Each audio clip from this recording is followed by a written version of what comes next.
बिस्मिल्लाहिर्रहमानिर्रहीम। अस्सलाम वालेकुम नाज़रीन, आप यूट्यूब चैनल देख रहे हैं। मैं इमरान खान हूँ। पिंडोरा पेपर्स आपको याद होंगे, वो आए थे थोड़ा अर्सा पहले। उससे पहले जब नवाज शरीफ साहब और उनके ख़ानदान के ऊपर एक आफत टूट पड़ी थी, तब पानामा पेपर्स आए थे। अब एक नए इंकशाफात हो रहे हैं, और ये इंकशाफात भी पाकिस्तान में और पाकिस्तान के बाहर, ख़ास तौर पे उन मुल्कों में जो तरक्की पजीर मुल्क हैं, ख़ास तौर पे उन मुल्कों में जहाँ पे लोगों ने करप्शन की है और अपने अपने मुल्कों को लूट कर पैसा दूसरे मुल्कों में ले जाकर छुपाया है। उन मुल्कों में बहुत बड़ी मुसीबत आने वाली है और वहाँ के बहुत सारे लोग परेशान होने वाले हैं। आहिस्ता आहिस्ता ये डाटा खुल रहा है और चीज़ें सामने आ रही हैं। तफसीलात क्या हैं मैं आपको बता देता हूँ। एक क्रेडिट स्विस बैंक है, ये स्विट्ज़रलैंड में है। माजी में जितने भी करप्ट लोग थे, चाहे वो डिक्टेटर रहे हों, चाहे वो सियासतदान रहे हों, चाहे वो ब्यूरोक्रेट रहे हों, या हुक्मरान हों मुख्तलिफ मुल्कों के, इस्टेब्लिशमेंट के लोग हों, वो अपना पैसा, जो इलीगल पैसा उनको मिलता था, वो पैसा जाकर स्विट्ज़रलैंड के अकाउंट्स के अंदर छुपाते थे, स्विस बैंकों में। क्योंकि स्विट्ज़रलैंड की हुकूमत ने एक बंदोबस्त किया हुआ था। वो ये था कि अकाउंट खोलने वाले बंदे को अपनी शनाख्त नहीं बतानी पड़ती थी, यानी उसकी शनाख्त तो वो खुफिया रखी जाती थी। वो इस तरीके से अकाउंट खोला जाता था। यानी मिसाल के तौर पे एक आदमी वहाँ गया, अपना अकाउंट खोलना चाहता है, वो बताएगा कि मेरा नाम फ़लाँ है, मैं यहाँ पे अकाउंट खोलना चाहता हूँ, मेरे पास बहुत सारा पैसा है, वो मैं इस बैंक में जमा करवाना चाह रहा हूँ। तो बैंक वाले उसका नाम नहीं लिखेंगे अकाउंट के अंदर, टाइटल के अंदर, और उसको एक नंबर जारी कर देते थे। ये खुफिया नंबर्स के साथ ये बैंक अकाउंट्स चलते थे। इनका बड़ा कम्प्लेक्स तरीका था, मुख्तलिफ बैंकों के मुख्तलिफ तरीक़ाकार थे, लेकिन ये इलीगल मनी को पार्क कर लेते थे अपने बैंकों के अंदर, और वो पैसा स्विट्ज़रलैंड को एक अमीर मुल्क बनाता था। लेकिन जिन मुल्कों के लोग लूट कर ले जाते थे, उनके मुल्क गरीब हो जाते थे। अब पाकिस्तान में लोग अकामा रखना क्यों शुरू हुए? स्विट्ज़रलैंड ने एक कानून बनाया, और ये कानून दहशतगर्दी के खिलाफ जब जंग शुरू की अमेरिका ने सन 2001 में, तो उस वक्त और उसके बाद बहुत सारी दुनिया में कवानीन तब्दील हुए। तो स्विट्ज़रलैंड के अंदर जो पैसा मौजूद था बेशुमार, इस बात का ख़तरा था कि उस पैसे को इस्तेमाल किया जाएगा दहशतगर्दी के लिए। तो इस पैसे के गलत इस्तेमाल से बचने के लिए एक कानून बनाया स्विट्ज़रलैंड की हुकूमत ने, और मुख्तलिफ मुआहदे करना शुरू किए मुख्तलिफ मुल्कों के साथ। इनमें होता क्या था इन मुआहदों में? यानी इन मुआहदों के बाद कोई भी मुल्क स्विट्ज़रलैंड की हुकूमत को यह कह सकता था कि ये सारी तफसीलात हमें फराहम कर दी जाएं, और फिर वो खाली नंबर नहीं रहता था, बल्कि वो अकाउंट की तफसीलात, उस बंदे के कितने पैसे हैं स्विट्ज़रलैंड में, वो सारा कुछ बताते थे। लेकिन उसके लिए उनकी कुछ शराइत थी। एक तो शर्त ये थी कि आपका स्विट्ज़रलैंड की हुकूमत के साथ एक मुआहदा होना चाहिए, जो पाकिस्तान ने बाद में किया, लेकिन बहुत सारे मुल्कों ने और नहीं किया। और एक चीज़ और थी कि आपके मुल्क की अदालत उस बंदे को करप्शन पे सज़ा दे। यानी आपके मुल्क में ये साबित हो जाए कि उस बंदे के पास जो पैसा था वो करप्शन और बेईमानी का था, इलीगल मनी था, जो स्विट्ज़रलैंड गया है। तो फिर आप स्विट्ज़रलैंड की हुकूमत से उस केस को ले जाकर मुतालबा करते हैं कि फ़लाँ बंदा है, उसके ऊपर हमारे मुल्क में ये फ़ैसला हो गया है और ये करप्ट आदमी है, ये तफसीलात हम आपको दे रहे हैं, आप इसकी तफसीलात हमें फ़राहम करें कि आपके मुल्क में इसने क्या कुछ रखवाया है। तो फिर वो तफसीलात दे देते थे। अब पाकिस्तान के अंदर लोगों ने इसका एक हल निकाला, क्योंकि यूएई ने तो स्विट्ज़रलैंड के साथ कोई मुआहदा करना नहीं, और अगर करना भी है तो उन्होंने तो सिर्फ अपने शहरियों की तफसीलात लेनी है, जो बाहर से आने वाले शहरी हैं उनकी तो तफसीलात लेनी नहीं है। तो इन्होंने एक रास्ता ये निकाला कि अकामे के ऊपर भी अकाउंट खुल जाता है स्विट्ज़रलैंड में। ये करते ये थे कि सऊदी अरब का और यूएई का अकामा ले लेते थे, उस अकामे के डॉक्यूमेंट के ऊपर जाके स्विस बैंक के अंदर अकाउंट खोल लेते थे। जब पाकिस्तान मिसाल के तौर पे मियां नवाज शरीफ साहब का एक वहाँ पे अकाउंट है स्विस बैंक के अंदर, या किसी पुराने एस्टेब्लिशमेंट के बंदे का अकाउंट है स्विस बैंक के अंदर, पाकिस्तान की गवर्नमेंट जाती है, जाकर उसका नाम देती है, जी ये बंदा है और ये उसका आईडी कार्ड नंबर है, लिहाजा आप इसका जो रिकॉर्ड है वो हमें दे दें। तो अगर तो उसने अपना आईडी कार्ड दिया होगा वहाँ पे और अपना नाम बताया होगा, तो फिर तो उसका बड़े आराम से आप रिकवर कर लेंगे, हर चीज़ आपको पता चल जाएगी। लेकिन अगर वो यूएई के अकामा के ऊपर जाके वहाँ पे उसने अकाउंट खोला है, तो फिर यूएई की गवर्नमेंट पूछ सकती है, पाकिस्तान की गवर्नमेंट नहीं पूछ सकती, इसीलिए ये अकामा भी बनाते थे। तो अब ये क्रेडिट स्विस बैंक है, ये एक बैंक है, उसका कुछ रिकॉर्ड जो है वो लीक हो गया है। इसके 18,000 अकाउंट्स का रिकॉर्ड लीक हुआ है, जिसमें 100 अरब से जायद के डॉलर्स मौजूद हैं। 100 अरब अमेरिकी डॉलर्स, बहुत बड़ी अमाउंट है। पाकिस्तान 1-1, 2-2 अरब के लिए जो है वो दुनिया की मिन्नतें करता है, IMF के साथ मुज़ाकरात करता है, सऊदी अरब और UAE के पास जाता है, चाइना के पास जाता है 1-1 अरब के लिए। और ये 100 अरब डॉलर सीधा सीधा एक जो है क्रेडिट स्विस बैंक के 18,000 अकाउंट्स जो बेनकाब हुए हैं उनके अंदर ये 100 अरब डॉलर्स मौजूद हैं। ये पैसा किन किन का है? कुछ लोगों के नाम सामने आए हैं, कुछ लोगों के नाम आने वाले दिनों में सामने आएंगे। लेकिन इनिशियली इस स्टोरी के बारे में मैं आपको बता दूं कि पेंडोरा और पनामा के बाद ये जो चीज़ आई है, ये खोली है एक ऑर्गेनाइजेशन है जो करप्शन के मामलात को पकड़ती है, और ये सहाफ़ियों की है। Organised crime and corruption reporting project, इसको कहते हैं OCCRP, यानी organised crime and corruption reporting project. अच्छा, इन्होंने कहा कि जल्द हम मंजर आम पे लाना शुरू कर देंगे और बहुत सारी तफसीलात आपको मिलेंगी। इसके अंदर कुछ 47 मीडिया हाउसेस जो इदारे हैं, वो मीडिया के इदारे 47 के करीब हैं, वो इस पे काम कर रहे हैं। और स्विस कवानीन के तहत बैंकों से मुतालिक जो भी खुफिया मालूमात मंजर आम पे लाई जाती हैं, वहाँ पे इसकी सज़ा होती है। इसलिए स्विट्ज़रलैंड का जो अपना मीडिया है वो इसका हिस्सा नहीं बनता, लेकिन ये बैनुल-अक़वामी सतह पे एक प्रोजेक्ट है और इसके ऊपर काम हो रहा है, और बहुत जल्द ये तफसीलात सामने आ जाएंगी। कुछ आई हैं वो मैं आपको बता देता हूँ। इसमें बहुत बड़ा ये मालियाती स्कैंडल है, इसमें दुनिया में खलबली मच गई है, लोगों को पता नहीं है। यानी जितने लोगों के भी क्रेडिट स्विस बैंक के अंदर अकाउंट्स थे वो लोग परेशान हैं, और पाकिस्तान के अंदर भी बाज़ लोगों के अंदर ये परेशानी जो है वो मुमकिना तौर पे हो सकती है।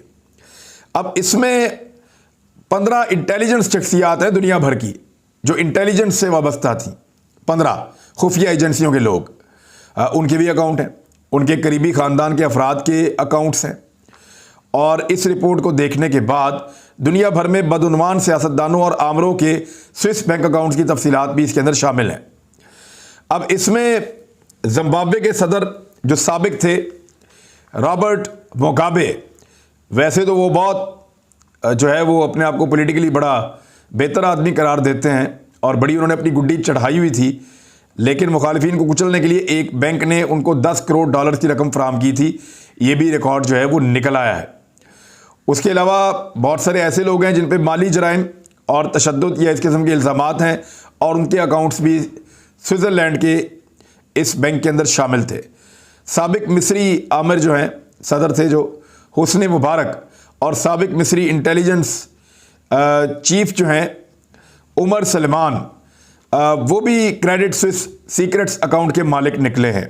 इसके अलावा काज़ाकिस्तान के सदर कासिम जोमारत, ये भी स्विस अकाउंट की इनकी तफसीलात सामने आ गई हैं, और उन्होंने 1998 में बतौर वज़ीर ख़ारजा 10 लाख डॉलर स्विस अकाउंट में जमा कराए, जबकि काज़ाकिस्तान के सदर ने ब्रिटिश वर्जन आइलैंड में ऑफशोर कंपनियां भी बनाई। इन असासों की मालियत 50 लाख डॉलर्स के करीब है। फिर आप आ जाएं, काज़ाकिस्तान के सदर ने अमेरिका और रूस में 77 लाख डॉलर्स के अपार्टमेंट्स भी ख़रीद रखे हैं। अब पाकिस्तान की गवर्नमेंट बहुत दफ़ा ये कहती रही है, प्राइम मिनिस्टर ऑफ पाकिस्तान कहते रहे, गरीब मुल्कों का पैसा उन मुल्कों के हुक्मरान और अशराफिया लूटते हैं, वहाँ के लोगों का खून निचोड़ते हैं, और उस पैसे को ले जाकर टैक्स हेवन्स के अंदर या स्विस बैंकों के अंदर या ब्रिटिश वर्जन आइलैंड के अंदर या इस किस्म की जो जगह हैं वहाँ पे जाके अपना पैसा पार्क कर देते हैं, वहाँ पे छुपाते हैं, और बड़े बड़े मुल्कों में खूबसूरत जगहों के ऊपर दुनिया का जो फर्स्ट वर्ल्ड है वहाँ पे वो प्रॉपर्टीज़ ख़रीद लेते हैं और अपने अपने बच्चों के मुस्तकबिल को वहाँ पे शिफ्ट कर देते हैं और गरीबों को मज़ीद गरीब कर देते हैं। अब इसी पे जो है वो फवाद चौधरी साहब ने एक ट्वीट भी की है। उन्होंने कहा कि ये जो कहानी है, पहले पैसे चोरी करो फिर मुल्क से बाहर भेज दो। करप्शन और मनी लॉन्ड्रिंग पाकिस्तान जैसे मुल्कों का अहम तरीन मसला है।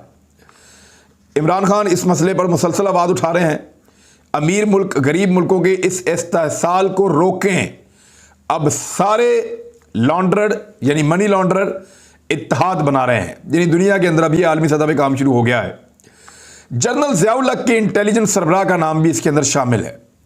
जनरल ज़ियाउल हक के करीबी साथियों में शामिल जिस शख्स को अफगानिस्तान पर रूस के हमले का मुकाबला करने के लिए मुजाहिदीन का नेटवर्क तश्कील देने का सहरा दिया जाता है, वो दुनिया भर की उन हज़ारों शख्सियात में से एक हैं जो स्विट्ज़रलैंड के एक सरकर्दा बैंक क्रेडिट स्विस से खुफिया बैंकिंग डाटा के लीक होने से बेनकाब हुए हैं। इस रिपोर्ट के मुताबिक स्विस राज इसके नाम से मौसूम ये एक बहुत बड़ा ज़ख़ीरा जर्मन अखबार को मिला है और उसके बाद ये राज फाश होता चला जा रहा है और मंशियात की स्मगलिंग, मनी लॉन्ड्रिंग और बदनवानी के लिए बदनाम क्लाइंट्स को बेनकाब करने का उन्होंने दावा किया है। दुनिया भर की डाटा की छानबीन करने वाले सहाफ़ियों के एक network organised crime and corruption reporting project के मुताबिक अकाउंट्स जिनकी निशानदेही मुमकिना तौर पर गड़बड़ वाले अकाउंट्स के तौर पर हुई है, इनमें 8 अरब डॉलर्स के असासे अब भी मौजूद हैं। ये रकम उतनी है जितनी अफगानिस्तान की अमेरिका दबाकर बैठा हुआ है पूरे एक मुल्क की, और अफगानिस्तान की किस्मत बदल सकती है ये रकम अगर अफगानिस्तान को मिल जाए।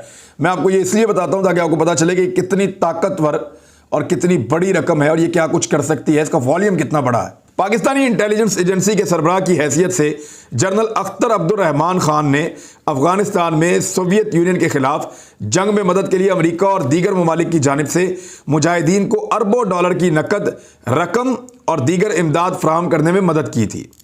जनरल अख्तर अब्दुर्रहमान, इनके 2 साहबजादे भी पाकिस्तान की पॉलिटिक्स में हैं और इनका बहुत बड़ा बिजनेस भी है, शुगर इंडस्ट्री में भी हैं, बहुत बड़े बड़े कारोबारों के अंदर ये शामिल हैं।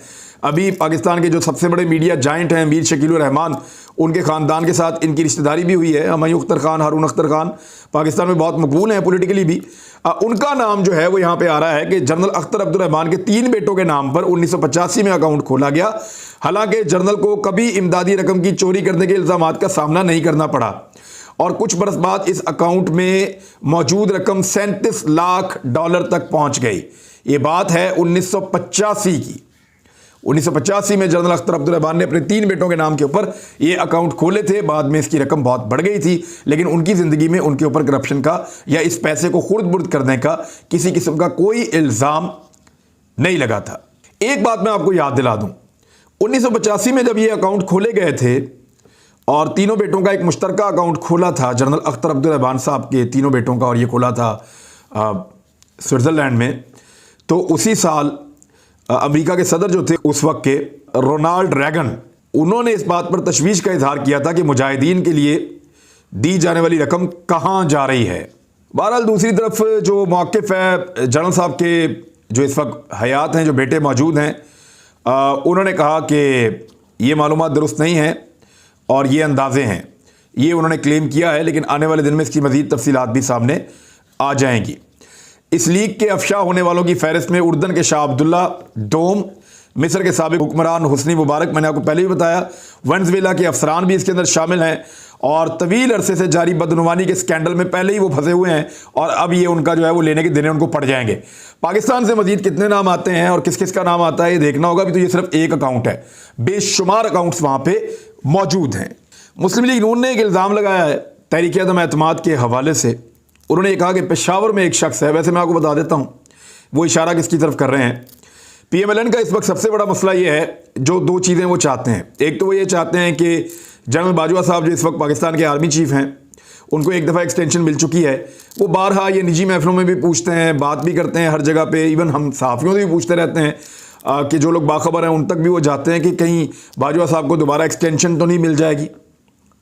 ऐसा लगता है कि उनको इस बारे में प्रॉब्लम है कि बाजवा साहब को दोबारा एक्सटेंशन नहीं मिलनी चाहिए। दूसरा, वो लोग ये जानना चाहते हैं कि अगला आर्मी चीफ कौन होगा, और उनको इस बात का खदशा है कि अगला आर्मी चीफ कहीं जो पेशावर के कोर कमांडर हैं और साबिक DGI हैं वो ना बन जाए, ये उनको लगता है और वो इसके बारे में सवालात करते हैं। और जब वो पेशावर में बैठे हुए एक शख्स का हवाला देते हैं कि वो लोगों को राब्ता करके तहरीक अदम एतमाद को नाकाम बनाने की कोशिश कर रहे हैं, तो वो मजीद पोलिटिसाइज करते हैं साबिक DGI और मौजूदा कोर कमांडर पेशावर जनाब फैज़ हमीद साहब को। और ये भी एक पॉलिटिकल स्टंट है PMLN का कि कुछ भी करें, एक तीर से 2 शिकार करें। तहरीक अदम एतमाद कामयाब होती है तो हम कहेंगे जी हम सुरखरू हो गए, नहीं होती है तो फिर जनरल फैज़ हमीद पे डाल दें, ताकि अगर मुस्तकबिल में उनका कोई आर्मी चीफ बनने का चांस है भी तो उसको रोक दिया जाए। ये एक्चुअली प्रॉब्लम क्या है, मियां नवाज शरीफ साहब फौज से मांगते थे मदद के मुझे रेस्क्यू करो, मुझे उसी तरह बचाओ जैसे मुझे हर दफ़ा बचाया गया है। बैरून मुल्क भी अपने आकाओं से वो कहते थे मदद करो, और पाकिस्तान के अंदर भी वो अपने आकाओं से जिन्होंने उनको बनाया फ़ौज ने, वो उनसे कहते थे मदद करो। लेकिन इस मरतबा फ़ौज ने उनकी मदद की नहीं, और क्योंकि उस वक्त इंटेलिजेंस में जनरल फैद हमीद थे तो उनके साथ एक दुश्मनी पैदा हो गई मियां नवाज शरीफ साहब की, और उनको लगा कि ये वो लोग हैं जिन्होंने मुझे डैमेज किया है तो मैं इनसे बदला लूँगा। तो वो नहीं चाहते कि ये किसी और अहम ओहदे के ऊपर मुस्तकबिल में मौजूद हों, तो इस किस्म का प्रोपेगेंडा वो लोग करते रहते हैं। अब एक और चीज़ है जो क्लेम है PMLN का कि 90 से ज़ायद हुकूमती अरकान जो है वो अदम एतमाद में अपोजिशन का साथ देंगे। सवाल भी पैदा नहीं होता, सोचना भी ना। मेरे ख्याल में ये जो 10 बंदे जहांगीर तरीन साहब क्लेम करते हैं, ये भी अगर पूरे हो जाएं तो बहुत बड़ी बात है। ऐसे नहीं हो सकता कि आप एक हुकूमत को तहरीक अदम एतमाद अगर इस तरह से कामयाब होती तो अब तक बहुत सारे वज़ीर आज़म को तहरीक अदम एतमाद के नतीजे में हटा दिया गया होता, ये सारा कुछ हो जाना था। लेकिन मुझे नहीं लगता कि ये इस तरीके से होगा, और 90 के करीब बंदे तो सवाल ही पैदा नहीं होता। उनके तो टोटल बंदे 150-56 है मेरे ख्याल में, तो उसमें से 90 अगर निकल जाए तो आधे से आधे बंदे, आधे से कम बंदे इमरान खान साहब के साथ हैं। तो ये खबर के अंदर कोई सदाकत नहीं है, लेकिन ये एक भड़क है जो PMLN के मियां जावेद लतीफ़ साहब ने मारी है।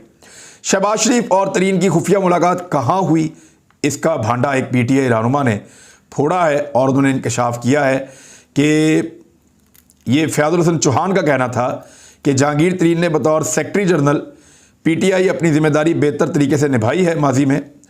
और इनकी मुलाकात के हवाले से उन्होंने कहा कि 2 दिन पहले शहबाज शरीफ की जहांगीर तरीन से मुलाकात हुई है, और मुलाकात मखदूम अहमद महमूद की रिहाइशगाह पर हुई है। ये मॉडल टाउन में रहते हैं, मैंने इनका घर देखा हुआ है, क्योंकि वहाँ करीब ही मेरा घर है, मैं बहुत दूर नहीं रहता वहाँ से। और इनका घर जो है वो मॉडल टाउन में है, जबकि शहबाज शरीफ साहब का घर भी मॉडल टाउन में है, और मखदूम अहमद महमूद की रिश्तेदारी भी है जहांगीर तरीन साहब के साथ। और मखदूम अहमद महमूद साबिक, आपको पता है, पंजाब के गवर्नर भी रह चुके हैं, और जरदारी साहब के भी करीब हैं, पीपल्स पार्टी के भी। तो ये एक ऐसी पॉलिटिकल शख्सियत है जो बहुत सारे लोगों के लिए एक्सेप्टेबल हैं। तो इनके घर के अंदर जो है वो मुलाकात का दावा किया गया है, और फ़याज़ुल हसन चौहान ने दावा किया कि मुस्लिम लीग नून के 15 अरकान असम्बली पंजाब में हमसे टिकट मांग रहे हैं। यानी जो दावे नून लीग कर रही है वही मज़ायका खेज दावे जो है वो अब हुकूमत भी कर रही है। देखते हैं किसका दावा सच्चा है किसका झूठा है, तो आने वाला वक्त बताएगा। अब तक के लिए इतनी, अपना ख्याल रखिएगा, अपने इस चैनल का भी। अल्लाह हाफिज़।